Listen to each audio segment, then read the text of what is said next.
Hello, everybody, and welcome to Pronoun TV and the Stephanie Stevens Show. Today on the show, we have Mr. Mark Steinbaugh. He is a wedding officiant, in downtown Toronto, and he marries couples. So we thought we'd have him on the show today to talk about what he does. So welcome to the show today, sir. Thank you. Nice to be here, Stephanie. Okay, so did I say that right, Mark?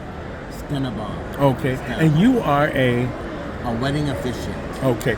Now, today on the show, the reason I wanted you on the show is because I know that you marry gay couples. And I wanted to talk a little bit about that as far as, do you associate with ministers and preachers, and how do they feel about what you do when you are marrying gay couples? It's a gray area, I guess, because there are some people who do marry them, marry gay people and lesbians. There are people who will not marry them for their religious belief. Like the Catholic Church does not marry gay couples because it goes against their beliefs. Whereas the Anglican Church will do wedding blessings of same-sex couples.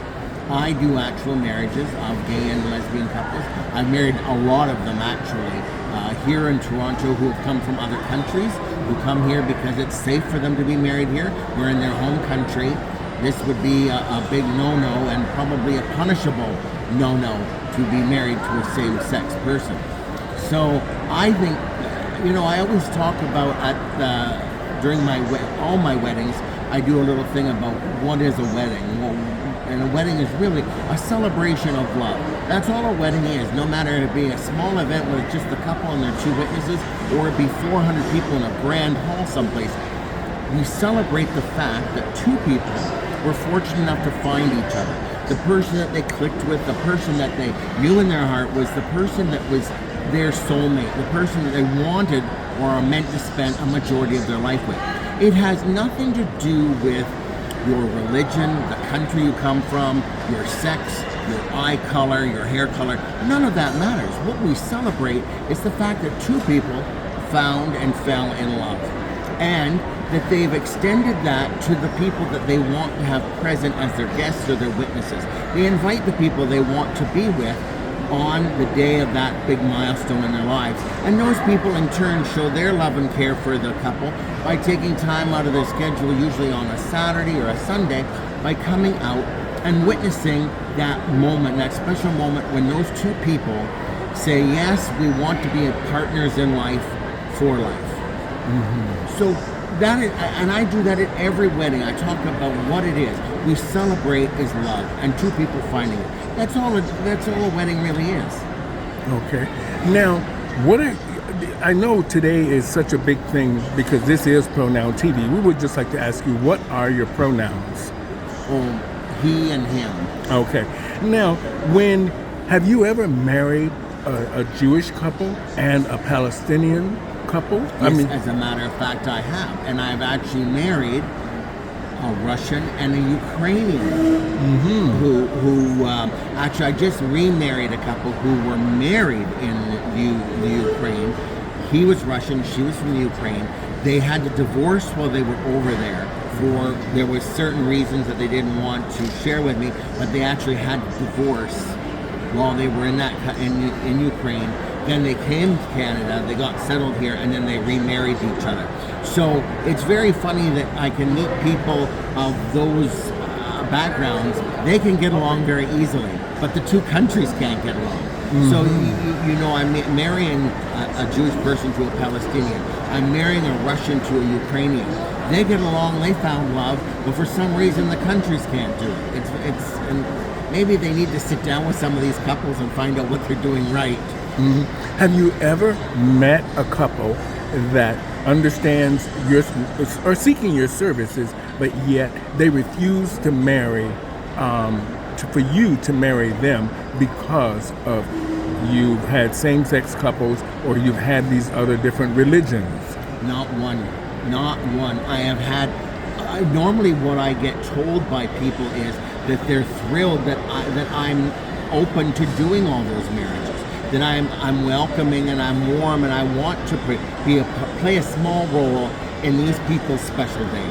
I've not had one person be negative about it, which is, it's funny, I've never even thought about it, so now you just asked that question. Okay.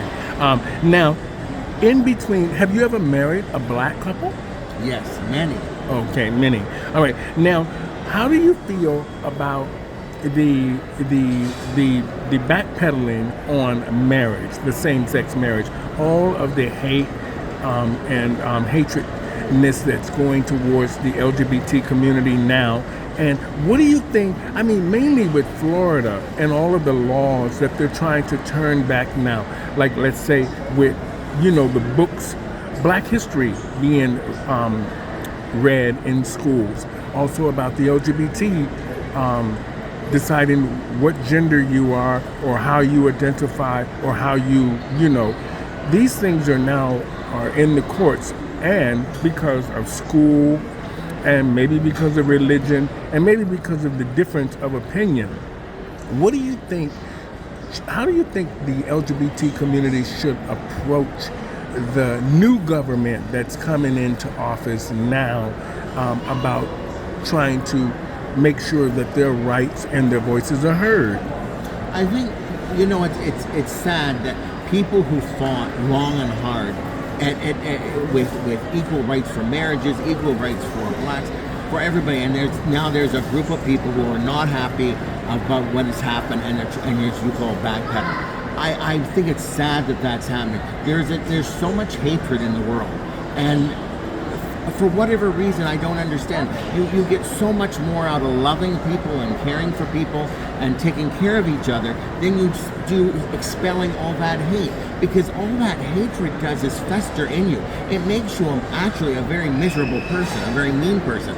And I don't understand why those people want to be like that.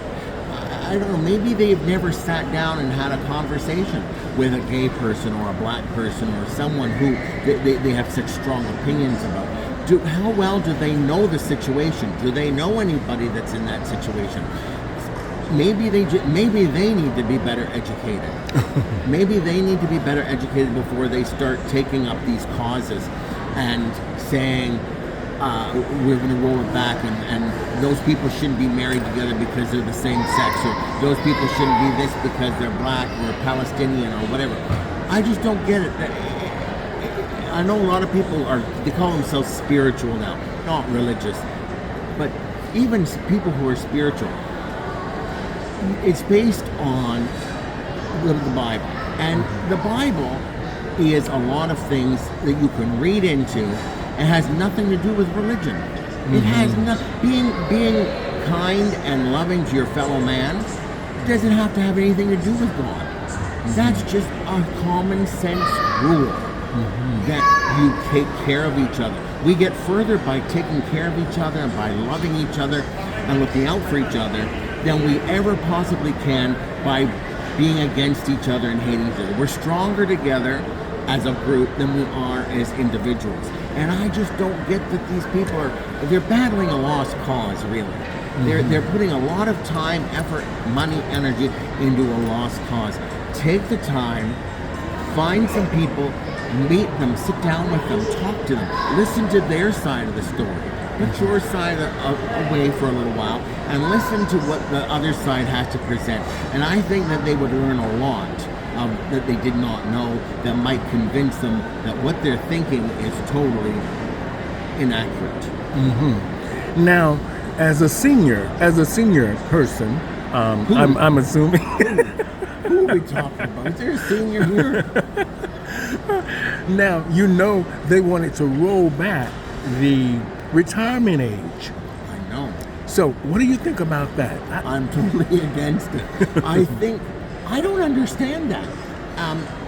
So many studies have been done that actually show that people shouldn't work past the age of 55 because our bodies aren't meant for that. Our lifespan has tripled almost in what it used to be because of our modern day medicine.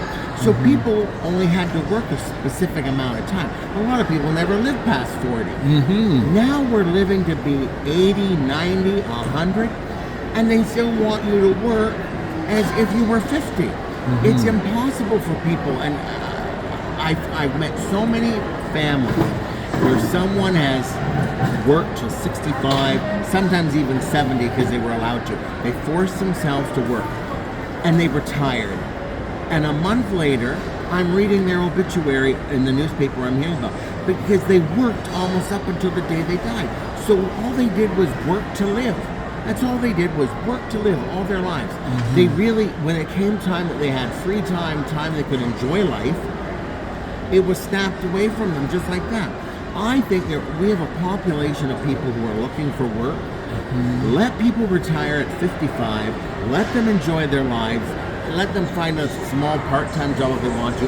But full-time work should be for younger people. Mm-hmm. Let's put the young people who have talent to work, who can't find jobs right now, and let the ones that are 55 and older sort of enjoy their lives. Mm-hmm. So, okay, now let's talk a little bit about the gay community, the actual gay community, and the decline of the gay infrastructure. That's what I will say. Because we're having, like I said, these laws about backpedaling because of the same-sex laws, or the right to be who you are, the transgendered laws that are all in place, and also about the woke movement. The woke movement, that's what they're calling it. How do you feel about that? What do you think should happen? I had hoped, because I did read some articles not long ago that said that the woke movement is losing strength. It's losing its power. Because a lot of people who joined it are now realizing how ridiculous it is. Mm-hmm. The woke movement is really taking the pendulum from the left side and it swung completely over to the right as far as you can possibly go. Mm-hmm. You need to bring that back to the center.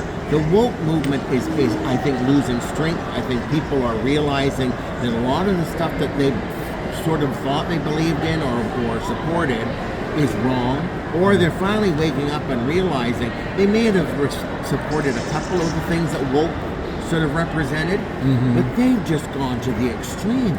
They've just gone to the extreme. And the woke community is not a big community as far as I'm concerned. It's a prime example of the tail wagging the dog. The louder that a person or group screams, no matter how small they are, the more attention they get. And the woke movement was well enough organized that they are loud. They're small, but they're loud. So they get a lot of attention. They got a lot of press and a lot of media. And the minute you get a lot of press and a lot of media, it sends a message to people that it's a strong movement. It's a strong movement, and they have a lot of persuasion, which is not always accurate. All it was a group that was well enough organized that they got good press. Mm-hmm. And the louder people are and the more outrageous they are, the better chance you're going to get press.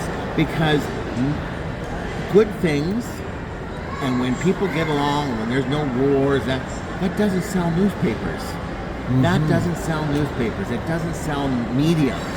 What they want is things that are going to cause chaos or cause people to wake up and say, what was that? What did I just hear? Mm-hmm. You know, that's what the media is selling to people. And I think the woke movement is losing steam. Okay. Now, let's talk a little bit about, in closing, let's talk about the election in the U.S. and how important do you think, I'm not going to ask on here because we'll get so many different comments about who you think should win and might win and what will be the fallout from all of that. So what do you think about the election coming up in the U.S.? It's a very important election for a lot of different groups and people, and the voice of America and